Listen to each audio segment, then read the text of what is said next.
Hello guys, how are you. I hope कि आप सब अच्छे होंगे। Welcome to expert opinion. Friends, आज की वीडियो में हम डिस्कस करेंगे रीट लेवल 1 का फर्स्ट टॉपिक होगा ईवीएस का परिवार।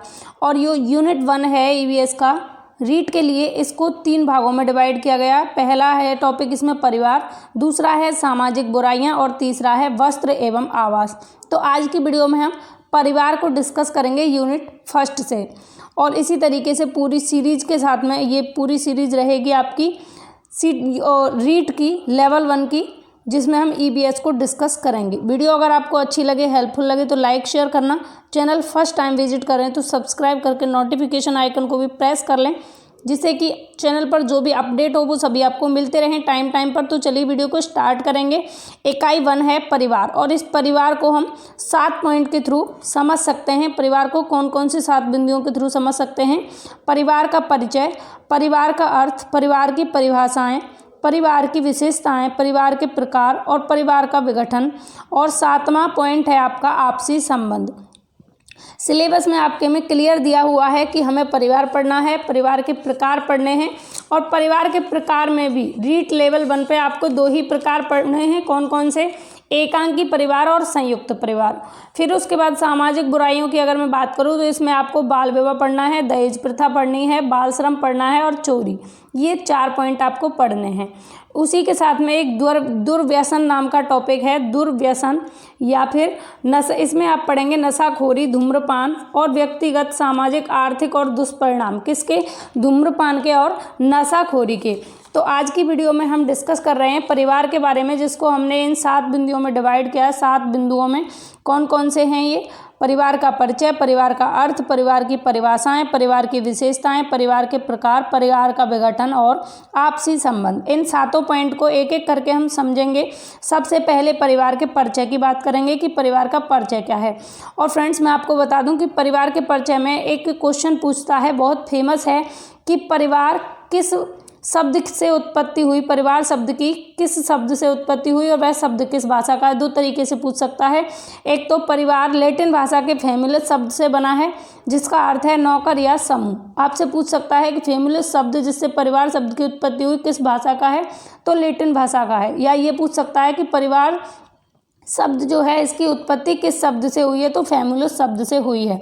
तो परिवार के परिचय के बारे में पढ़ेंगे। यहाँ पर सबसे पहले परिवार का परिचय दिया हुआ है।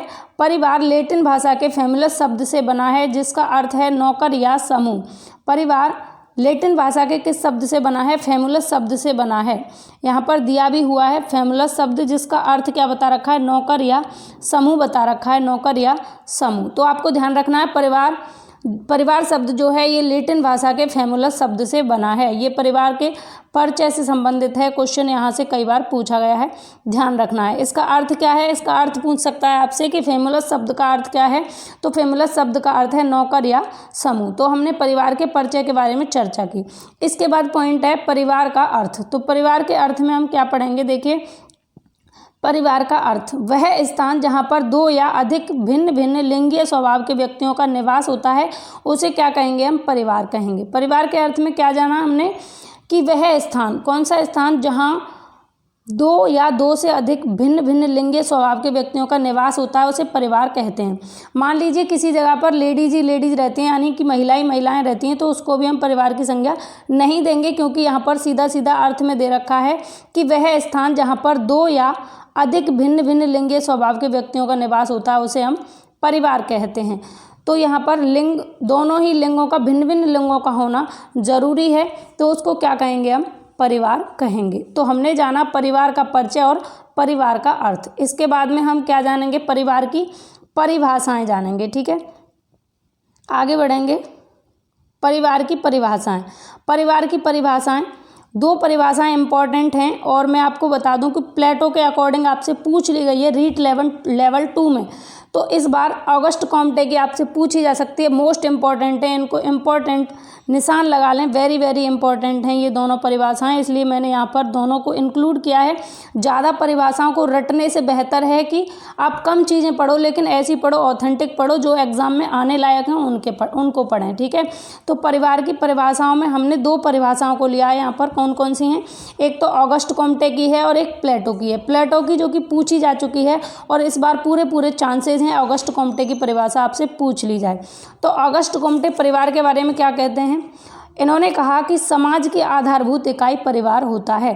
तो यहाँ पर आपको दो चीज़ें याद रखनी है, क्या क्या। एक तो समाज की आधारभूत इकाई, समाज की आधारभूत इकाई किसको माना है, परिवार को माना है। किसने माना है, ऑगस्ट कॉम्टे ने माना है। दो ही चीज़ें आपको ध्यान रखनी है, परिवार, समाज की आधारभूत इकाई। भाई आप सबको पता है कि जो समाज है वो किससे बना है, समूहों से, परिवारों से मिलकर बना है। तो समाज की आधारभूत इकाई क्या हो गई, परिवार हो गई।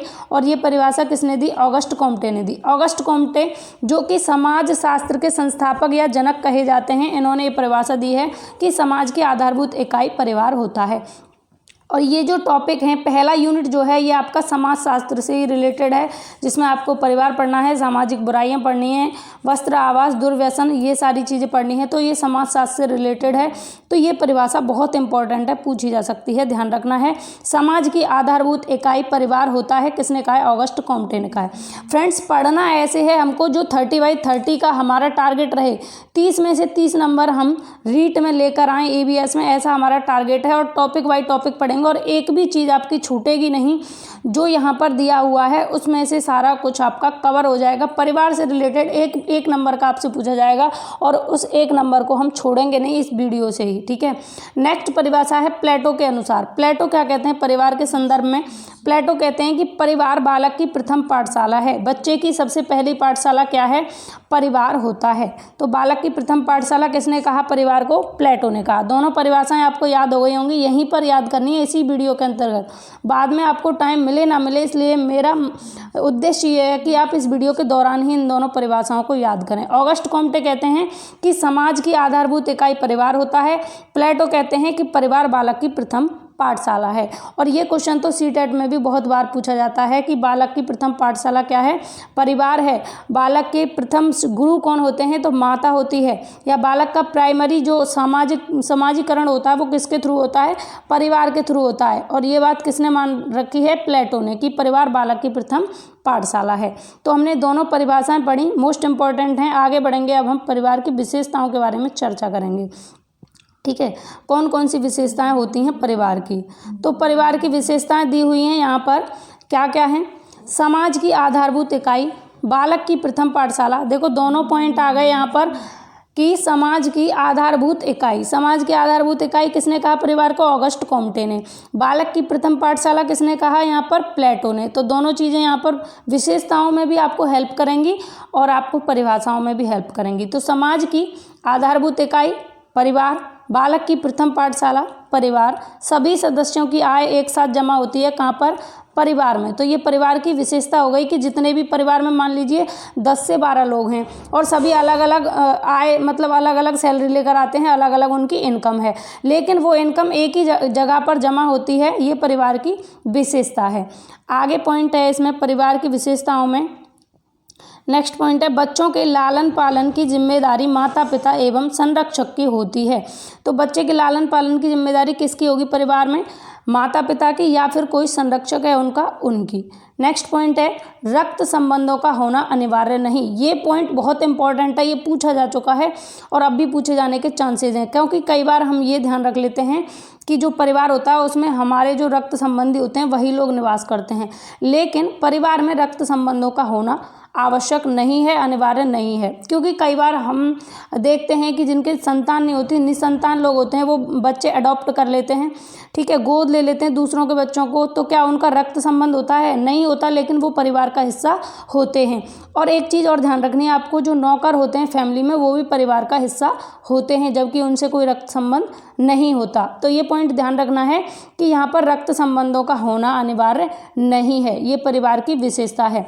विवाह के उपरांत परिवार निर्माण, और ये चीज़ भी ध्यान रखनी है कि परिवार का निर्माण विवाह के उपरांत ही होगा। जैसे मान लीजिए पति पत्नी हैं, तब तक उसको परिवार की संज्ञा नहीं दी जाती, और विवाह के उपरांत जब संतान की उत्पत्ति हो जाती है तब परिवार की संज्ञा दी जाती है। लीगली वो परिवार होते हैं, लेकिन सामाजिक तौर पर परिवार तभी बनता है जब जो दंपत्ति होते हैं उनकी संतान की उत्पत्ति हो जाती है, या विवाह के उपरांत। विवाह से पहले अपना कोई परिवार नहीं होता, मतलब कि परिवार का निर्माण कब होगा, विवाह के उपरांत। समान आवास, समान भोजन और सामाजिक क्रियाओं का एक साथ साथ उपयोग। तो परिवार की विशेषता क्या है कि समान आवास होगा, समान भोजन होगा और जो सामाजिक क्रियाएं होंगी उनका भी साथ साथ उपयोग करेंगे। अगला पॉइंट है बच्चों के बीच अपनत्व सहोदर भाव। बच्चे जो होंगे उनका परिवार में कैसा भाव रहेगा, एक दूसरे के बीच में अपनत्व का भाव रहेगा और एक दूसरे के साथ कैसा भाव रहेगा, सहोदर का भाव रहेगा। और बड़ों का सम्मान और छोटों से प्रेम। तो परिवार की विशेषता में ये भी है कि हमें बड़ों का सम्मान करना है और छोटों से हमें प्रेम से रहना है। अगला पॉइंट है एक दूसरे की खुशियों एवं आवश्यकताओं का ध्यान रखना। तो परिवार की एक बड़ी विशेषता है कि एक दूसरे की हम खुशियों का भी ध्यान रखते हैं और आवश्यकताओं का भी ध्यान रखते हैं। इस तरीके से परिवार में प्रेम बना रहता है। अगर ये सारी चीज़ें ना हो कि हम एक दूसरे की खुशियों का ख्याल ना रखें और एक दूसरे को किस चीज़ की ज़रूरत है इसका ख्याल नहीं रखें, तो लड़ाई झगड़े शुरू हो जाएंगे और परिवार हमारा विघटित होने लगेगा। तो परिवार की विशेषता है बहुत बड़ी कि एक दूसरे की खुशियों का हमें ख्याल रखना चाहिए और आवश्यकताओं का भी ध्यान रखना चाहिए। तो ये सारे पॉइंट कॉमन हैं, सभी को पता होंगे। इसमें एक दो पॉइंट हैं जैसे रक्त संबंध का होना अनिवार्य नहीं होता और विवाह के उपरांत ही परिवार का निर्माण होता है। ये पॉइंट ऐसे हैं जो आपको जान लेने चाहिए। फंसाने लायक क्वेश्चन है, अगर एग्जाम में पूछ ले जाए। 4 अगर ऑप्शन रखे तो आप फंस सकते हैं। आगे है परिवार के प्रकार। अब परिवार के प्रकारों में हमें 2 ही प्रकार पढ़ने हैं, एकांकी और संयुक्त परिवार। क्योंकि एकल परिवार या संयुक्त परिवार ही पढ़ना है, क्योंकि परिवार के समाजशास्त्र के अकॉर्डिंग तो 6 से 8 प्रकार हैं, लेकिन यहाँ हमें रीट लेवल 1 के लिए तैयारी कर रहे हैं तो यहाँ पर हमें 2 ही प्रकार पढ़ने हैं, एकल परिवार और संयुक्त परिवार। एकल परिवार कौन सा होगा, जिसमें पति पत्नी तथा उनकी अविवाहित संतानें, ज़्यादा से ज़्यादा इसमें 2 पीढ़ियाँ रहती हैं। तो एकल परिवार कैसा परिवार होगा, जिसमें पति पत्नी होंगे और उनकी संतानें होंगी। वो भी कैसी संतानें, अविवाहित संतानें, यानी कि उनके बेटा बेटी जो भी हो वो अविवाहित होना चाहिए, तभी वो एकल परिवार होगा। जहाँ पर उनकी शादी हो गई तो बेटा हुआ, बेटे की बहू आने के बाद में उसमें 2 पीढ़ियां हो गई और पत्नी जब आ जाएगी बेटे की तो क्या हो जाएगा, वो संयुक्त परिवार हो जाएगा। तो यहाँ पर एकल परिवार की विशेषता में आपको ध्यान रखना। कई बार हम लोग पढ़ लेते हैं, एग्जाम में पूछता है तो हम कंफ्यूज हो जाते हैं, ये पढ़ लेते हैं कि माता पिता और उनकी संतान, लेकिन ध्यान रखना है कि माता पिता और उनकी संतानें अविवाहित होनी चाहिए, तभी वह एकल परिवार होगा और इसमें ज़्यादा से ज़्यादा केवल 2 पीढ़ियाँ ही रहती हैं। आगे है संयुक्त परिवार। संयुक्त परिवार होगा कैसा परिवार, जहाँ पति पत्नी और उनकी विवाहित संतानें कम से कम 2 पीढ़ी और ज़्यादा से ज़्यादा अधिक पीढ़ी भी निवास करती हैं, उसको संयुक्त परिवार कहते हैं।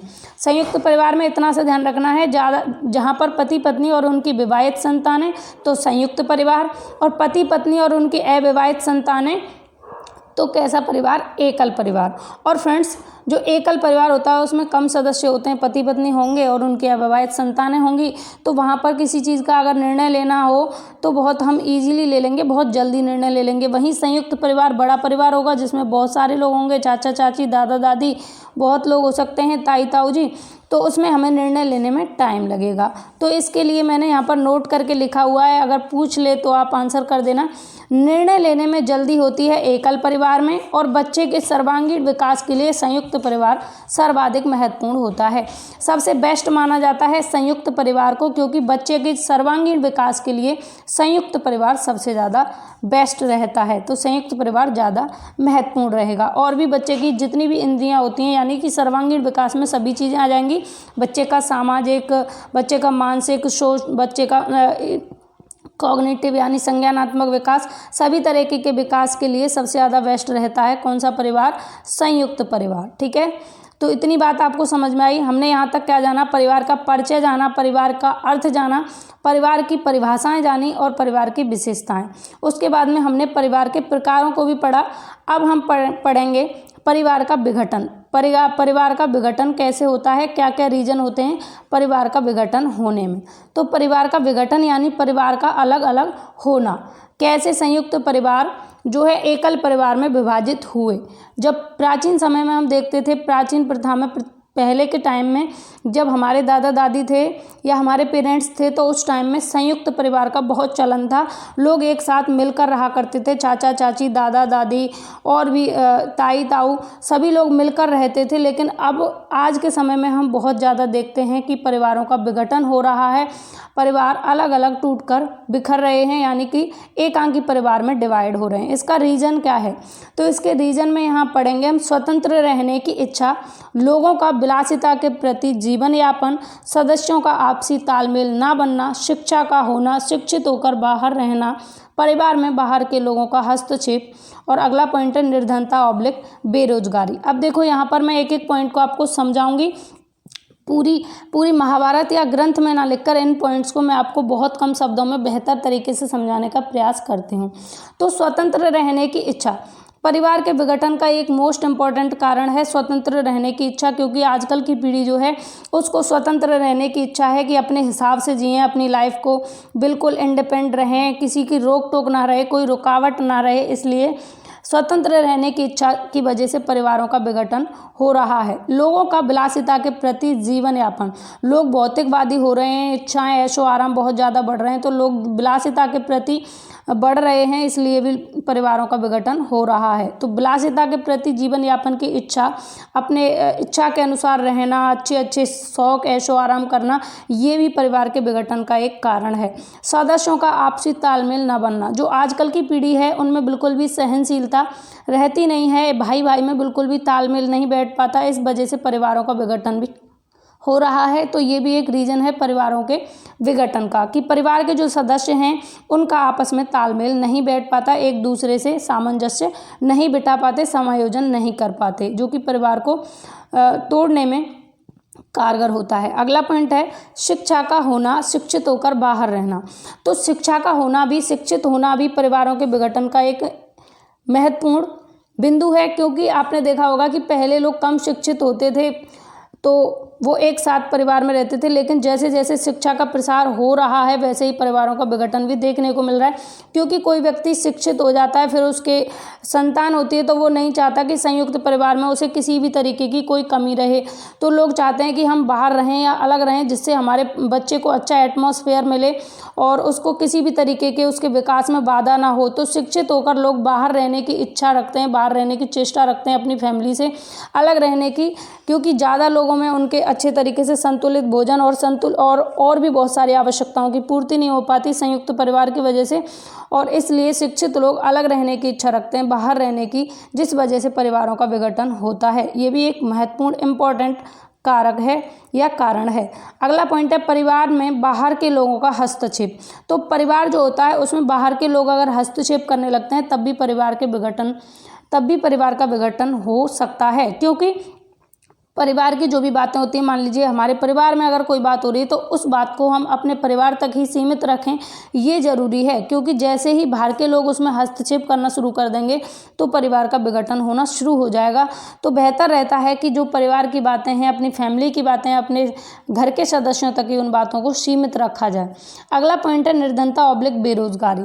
तो निर्धनता भी एक बहुत बड़ा रीज़न है परिवार के विघटन में। जैसे जैसे गरीबी होती है तो लोग शहर की तरफ पलायन करने लगते हैं, बेरोजगारी की वजह से औद्योगिक जहाँ कंपनियां हैं उधर लोग पलायन करते हैं, इस वजह से भी परिवारों का विघटन होता है और संयुक्त परिवार एकांकी परिवार का रूप ले लेता है। तो ये रीजंस हैं, ये कारण हैं, इनको आपको ध्यान रखना है।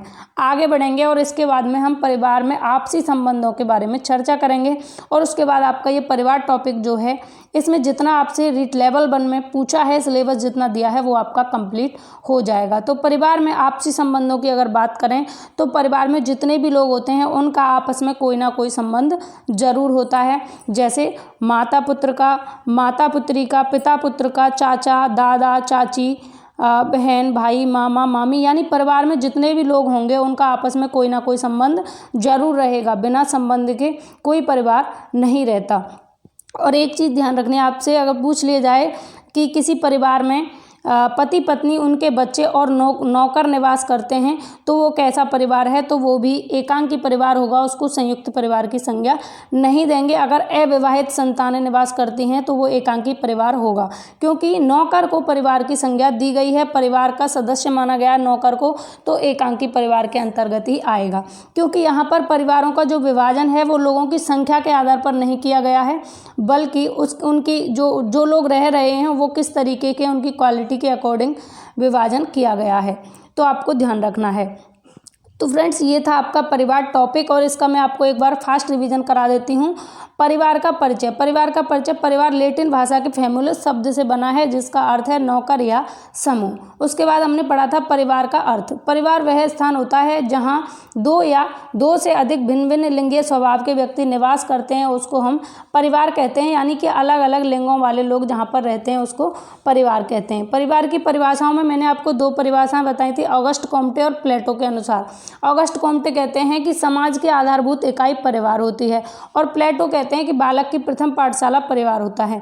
वहीं परिवार की विशेषताओं में समाज की आधारभूत इकाई, बालक की प्रथम पाठशाला, सभी सदस्यों की आय एक साथ जमा होना, बच्चों में अपनत्व, सहोदर या भ्रातृत्व की भावना होना, बड़ों का सम्मान, छोटों से प्रेम, और परिवार में रक्त संबंधों का होना जरूरी नहीं है, ये भी आपको ध्यान रखना है। और विवाह के उपरांत ही परिवार का निर्माण होता है, और एक दूसरे की खुशियों, आवश्यकताओं, जरूरतों सभी का ख्याल रखा जाता है। वहाँ परिवार के प्रकारों की अगर बात करें तो परिवार दो प्रकार के, एकल परिवार और संयुक्त परिवार। एकल परिवार पति पत्नी और उनकी अविवाहित संतानें, संयुक्त परिवार जहां पति पत्नी और उनकी विवाहित संतानें निवास करती हैं।